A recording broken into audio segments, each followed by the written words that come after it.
दरअसल ये पाकिस्तान की बहुत बड़ी मजबूरी है कि उसे अपने सुर इस तरीके से बदलने पड़े हैं क्योंकि FATF की जो तलवार है वो उसके ऊपर लटकी रहती है। वरना यही पाकिस्तान कश्मीरी युवाओं के बीच एक जहरीला नैरेटिव फैलाने में लगा रहता है। यही पाकिस्तान घुसपैठ की कोशिशें करते रहता है। यही पाकिस्तान कश्मीर को लेकर अनाप शनाप बयानबाजी करते रहता है। जब तक वो ये चीजें नहीं छोड़ेगा, बातचीत तो बहुत दूर की कौड़ी। हम तो अपनी कोशिश करेंगे, लेकिन हिंदुस्तान को पहला कदम लेना पड़ेगा क्योंकि 5 अगस्त के बाद अब जब तक वो पहला कदम नहीं लेते तो हम अनफॉर्चुनेटली आगे नहीं बढ़ सकते।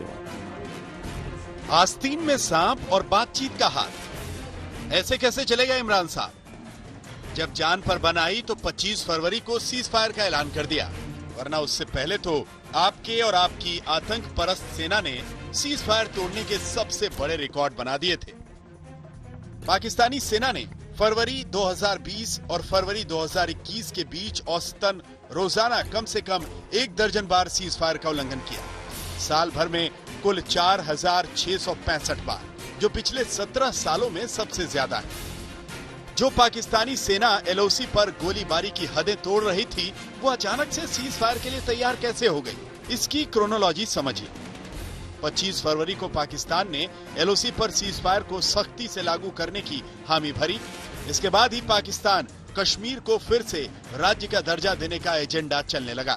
पाकिस्तान का कहना है कि सीज फायर का मतलब ये नहीं कि वो अपने पुराने स्टैंड से पीछे हट गया। यानी कश्मीर के मामले में पाकिस्तान अपने पहले वाले रुख पर आज भी कायम है।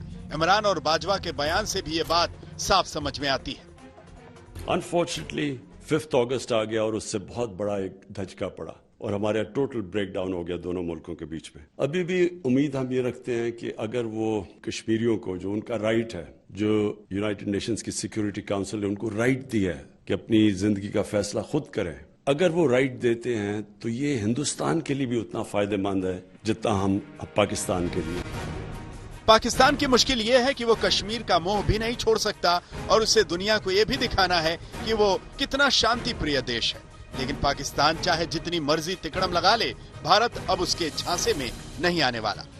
पाकिस्तान के बातचीत वाले ऑफर पर भारत के विदेश मंत्रालय ने 4 फरवरी को बयान जारी कर कहा था कि भारत पाकिस्तान के साथ सामान्य पड़ोसी जैसे रिश्ते कायम करने का इच्छुक है, लेकिन ये संबंध आतंकवाद और हिंसा से मुक्त होने चाहिए। अब ये जिम्मेदारी पाकिस्तान की है कि वो ऐसा माहौल बनाए। यानी पाकिस्तान को भारत की तरफ से बातचीत की शर्तें वही हैं जो पहले थीं और आगे भी रहेंगी। India desires normal relations with all its neighbors, including Pakistan. We have consistently maintained that issues, if any, between India and Pakistan should be resolved bilaterally and peacefully. Our position on key issues remains unchanged. वैसे पाकिस्तान कभी इतना भोला नहीं था जितना भोला बनने की acting कर रहा है। भारत से बातचीत की इच्छा के पीछे उसकी मंशा कुछ और ही है। भारत और पाकिस्तान के बीच सिंधु पानी समझौते पर सालाना बैठक होनी है। भारत और पाकिस्तान के सिंधु आयुक्त 23 और 24 मार्च को नई दिल्ली में मुलाकात करेंगे। कश्मीर से धारा 370 हटने के बाद दोनों देशों के बीच ये पहली बैठक होगी। चिनाब नदी पर भारत की जल विद्युत परियोजनाओं ने पाकिस्तान को परेशान कर दिया है। यानी पाकिस्तान जानता है कि इस वक्त भारत से पंगा लेना उसको भारी पड़ सकता है, इसीलिए वो भारत के साथ दुश्मनी के सीज फायर का बार बार ऐलान कर रहा है। ये उसकी मजबूरी भी है और जरूरत भी। आज तक ब्यूरो।